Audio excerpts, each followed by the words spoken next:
Big waves in the building, man. Y'all already know what time it is. Thank y'all so much for dropping in to Life is Just a Wave podcast. Y'all already know, man, I'm your host with the most, man. Big waves in the building. Look, we here to talk about so much shit today. We got so much to talk about today, man. But before we do that, make sure y'all click on that like button and also subscribe to the channel, man. Help your boy build up that surfer network, man. That's exactly what we're trying to do. We're trying to surf right into that 200 subscribers. We are close. So make sure y'all support, show your boy love. Hey, the channel is growing. Appreciate everybody, man. All of the love on the shorts that we posted. Y'all really like the short that I posted with me and Miss Waves up there as well, man. They got me interested about a lot of things on there. That shit is doing numbers, man. But thank everybody for the love and support. I really appreciate it. We got so much to uncover. But hey, before we jump into that, this is Carolina Panther Real Talk Episode 9. Carolina Panther Real Talk Episode 9. We live, we lit, we trying to get rich. We trying to stay positive, but they stay on our dick. But anyway, here we go, man. So much to talk about today. Let's dive right into it. Let me get my breath together in here. Oh, yeah, don't worry about the Laker attire today, man. I just like the colors. Y'all already know how I'm rocking right there in the back. I don't want no comments about that. Just fuck with the color scheme, and I fuck with this shirt, too, by the way. Carolina Panthers dropped to 1-5. With a 24-10 loss to the Los Angeles Rams. P.J. Walker was a starting quarterback in this game. He went 10 for 16, 60 total yards, no touchdowns. Christian McCaffrey led the way for the whole offense, accounted for 75% of the offense in this game. 13 attempts on the ground, 69 yards, 7 receptions for 89 yards. Had a pretty good game overall. We all know about the incident with Robbie Anderson. He was kicked off the field right at the beginning, end of the third quarter, heading into the fourth. He was upset, got into it with the wide receivers coach, Joe Daly. They had a back and forth yelling match. Robbie was up in his face looking like he was about to fight him. A complete embarrassment, right? But before I dive into that, let me go ahead and jump back and just talk about the game overall. Steve Wilks' first game as an interim head coach, taking over from Matt Rule that got fired last Monday. So, guys, nothing looked different. I didn't see anything different than what I've seen in prior weeks. I didn't see anything that, at least gave me a little bit more optimism. I gave Steve Wilks a lot of credit for at least being able to motivate the team and have them play a little bit more aggressive, play with a little bit more sense of urgency. But I didn't see it. The play calling was very conservative. Got me thinking that Ben McAdoo was probably on his way out the door as well. Ben Macaroni. A lot of screens, a lot of check down passes. P.J. Walker threw it 16 times only for 60 yards. That gives you enough of what you need to know about how the offense looked. Wide receivers didn't get involved at all. He did try to mix it up with bringing in Deontay Foreman, Chuba Hubbard with a couple carries and a couple touches. But overall, the offense looked just as bad as it looked all season long. And what can you say, man? I mean, I know a lot of people have been wanting to give Steve Wilks the blame for this performance on Sunday, but what did you guys expect? What did anybody expect that we were going to come out here and win this game with how bad the offense has been struggling? Not only do we don't have our starting quarterback, but neither does the backup or the backup to the backup, our fourth-string quarterback. And oh yeah, guess what? He went down late in the game too and left Jacob Eason in the game. So you're trying to take a team that is 1-4, that has produced no offense at all, with an interim coach and a fourth-string quarterback to go on the road against the defending Super Bowl champions in their home to win that game. Wasn't going to happen. I don't care how much Steve Wilks had these boys motivated. It just wasn't going to happen at all. So I didn't have high expectations for this game. And everybody saw the reasons why, right? Defense played solid overall. Dante Jackson got one pick. But again, time to get on this fucking defensive line. Brian Burns, supposed to be the starter of the defense, supposed to be one of the best defensive ends in the league. Well, they went up against, coming into this game, the worst offensive line in the NFL, and nobody from the defensive line registered one sack. Matter of fact, I don't even think we got a sack in this game against the worst offensive line in the NFL. We all want to put the blame on Steve Wilkes. We all want to put the blame on, the quarterback play. What about this defensive line of how bad it's been all season? Worst offensive line in the league. No sacks. Brian Burns, a non-fucking factor. Shaq Thompson, why are you even still on the team? Non-fucking factor. This was a struggling Rams team coming into the game, but I called it. We will be the bounce back game for every struggling team that we go up against. And I'm going to be honest with you guys. In this game, it looked so much worse than what it actually was. Like, if it wasn't for Christian McCaffrey, by the way, we only got 3 points on the offensive side of the ball. The defense had to score a touchdown again. If it wasn't for Christian McCaffrey in this game, this offense would have, I don't even know if we get a first down. That's how bad that we looked in this game. I really don't even know if we get a first down without Christian McCaffrey's effort in this game. But moving on to the next topic, man, Christian McCaffrey, he had a pretty solid game. I honestly think that they made him so involved in this game, guys, because they're trying to build up his value. We heard about all of the reports that came out about teams only offering a second and third round pick, and Carolina is still listening to calls for that. That's the reason why we're going to keep feeding him this past week and next week right before the deadline. We're trying to build his value up for the trade. That's exactly what we're doing. It makes too much sense, guys. Anybody that think that we're going to keep Christian McCaffrey, the only way Christian McCaffrey stays on this team after the trade deadline is that Carolina just did not get a good offer for him, right? That would be the only reason why he stays on the team. But outside of that, there's no reason why Christian McCaffrey should still be on this team. Again, he's too much of a dependent. Like, quarterbacks have depended so much on him. We don't need that.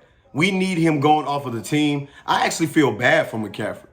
Why would you even want to spend the rest of your career or the better years of your career that you have remaining on this team that's clearly headed towards a rebuild? To be honest with you guys, I don't see us winning another game this season. When I'm looking at the remaining schedule, Tampa Bay next week, the Falcons right after that, I don't know where the fuck the win is going to come from. I really don't know where it's going to come from. So why keep Christian McCaffrey on the roster? It makes no sense. It makes no sense at all, man. It makes no sense at all. Go ahead and trade him. Try to get the biggest value that you can for him. Let him get a chance at winning a title. No need to waste any more years in Carolina. Again, what he's meant to this organization, unquestioned, right? But why waste any more time here with this organization? So he was a big focal point of the offense. But outside of that, that was pretty much it. No wide receivers did anything. Tight ends didn't do anything. Backup running backs didn't do anything. Offense still gave up I think we got sacked twice. Now on to the spicy shit. Robbie Anderson, you guys saw it. Incident with the coach, Joe Daly, wide receiver coach. He said in the press conference game that he was upset about being taken out on third down, which he quoted the money down. Hey, I get it, right? You want to be in the game. You got incentives to shit that you're trying to hit this season. You're trying to make money. You're trying to put tape on the film for somebody next year, on film for somebody next year. I get all of that, right? Gets up in the coach's face, all over TV. Embarrassment. I'm not here to say who was right or wrong in this situation. I don't know what was said over there on the sideline, so I can't say who was right or wrong in this situation. I'm not even going to say who was right or wrong. Because, again, at the end of the day, this is the type of stuff that happens when losing has been the only consistent thing. It's been the only consistent thing. Tempers are going to flare. People are going to get tired of this shit. People are going to request trades. And especially for him, when all the talk been all week about him being one of the trade candidates. He takes a big boy move, hosts the press conference. The team didn't tell him to do it. He makes a decision to put out the press conference. And, you can't even really get mad at what he said in there. At the end of the day, it's about respect. He wants to do everything he can to win. We didn't even take a shot down the field. We didn't even take one throw down the field at all. So taking him out of the game and not giving him an opportunity to try to contribute to the game, I probably will be frustrated too. But again, this is what losing does. Losing does this to a team. It breaks a team apart. People are starting to point the finger at people. People are getting upset. Even when they asked Christian McCaffrey, and he had a question in his press conference, don't know if you guys caught it, but he said that the trade rumors are out of his control. You can just tell that he's just over it. He's just over it. I personally say, man, find somewhere else for him to go. You got to do it.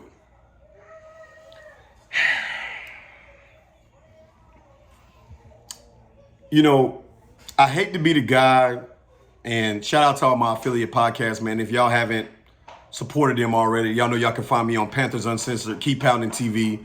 Shout out to all my affiliate podcasts on there, underscore 2020, Black Cat Panther Podcast, Classic Man TV. Guys, I hate to say this, but I'm going to let y'all decide. If y'all been following me and listening to me all season, drop a wave emoji in the comments if I did not call this at the beginning of the year. Even before the season started, I said this would happen. But did I think it was going to be this bad? Couldn't even see it. I didn't think it was going to get this bad. Like, guys, what we said yesterday, that shit was an embarrassment. That shit with Robbie Anderson, the coach being fired, embarrassment. We're sitting at the number 1 overall pick heading into week 7. The number 1 overall pick at 1-5. This season is done, guys. It's really over with. There's really not too much more to say. It's time to start looking at the future. I highly encourage everybody to pay attention to college football for the rest of the way, to figure out which one of these quarterbacks is going to be the quarterback for Carolina, even if we miraculously win another 2 or 3 games. But I don't even see us touching 5 wins. I don't even see us touching 5 wins, guys. I mean, it just looks so bad. It feels worse than it looks. It doesn't look like this is a team, or feels like this is a team that even wants to win. It doesn't. I just can't see it. And no quarterback fully healthy on this roster is capable of turning this thing around. It's not. Watch college football. Look at the top quarterback prospects. It's time to blow this shit up. You got to. It's the only way that we can save face. You have to blow it up. You have to blow it apart. You trade everybody away while their value is still high, specifically Brian Burns, Christian McCaffrey, Robbie Anderson. You start there. Then if somebody calls inquiring about somebody else, depending on the kind of deal you get rid of them too. We need to recoup picks. We need to turn our attention from this season to the future. It's no point of even talking about this season. Nobody's coming back from a 1-5 start. You're not coming back from that. And with the remainder of the schedule and the way that the Falcons play, I'm not sure where the next win is going to come from. Yes, Tampa Bay hasn't looked like Tampa Bay of old, but we haven't been able to beat them yet. And what we just showed these past 6 games, what makes me think that we can beat them? I mean, y'all motherfuckers crucify me. Like, literally tear me apart. Have torn me apart for saying this shit earlier than everybody else accepted it. I've called this earlier than everybody else has accepted it. But I wasn't a fan. I wasn't Waves, you're the most negative fan, and how can you call yourself a fan? I'm a fan. I just know football. Sometimes we got to take our fan hat off on and put the business hat on. And right now, the business hat says that this is a team heading nowhere fast. No point of keeping players on the team that are not going to be contributing to success right away. In order for us to get back to winning football, guys, we have to build this thing the right way. You see what the New York Jets are doing and what they've done. They've had nothing but top 10 picks year after year after year after year. Quarterback, wide receivers, corners, defensive linemen. And now they're finally at a point where all of their bad years is turning into success. That's how you build a team. You bring in a coach that can mature that youth. They can bring a winning culture. And that may mean that we're not winning for another 3 years or 4 years. But at least you're taking the steps to longevity success. We don't need a quick fix. Anybody keep calling that retool shit? We don't need a retool. We need a rebuild. The culture right now is cancerous. We need a complete overhaul, a complete fresh start. What are y'all thoughts? Maybe I'm wrong. I know one thing though, this season is done. Can't say I didn't see it coming. But as always, thank y'all again so much for the support. Like and subscribe to the channel. Make sure y'all smash that like button on this video. Make sure y'all hit that subscriber button. We on the road to 200. Help me get there, man. Big waves. Y'all already know what time it is. I'm always in the building. Stay in the building. And for you haters, say it.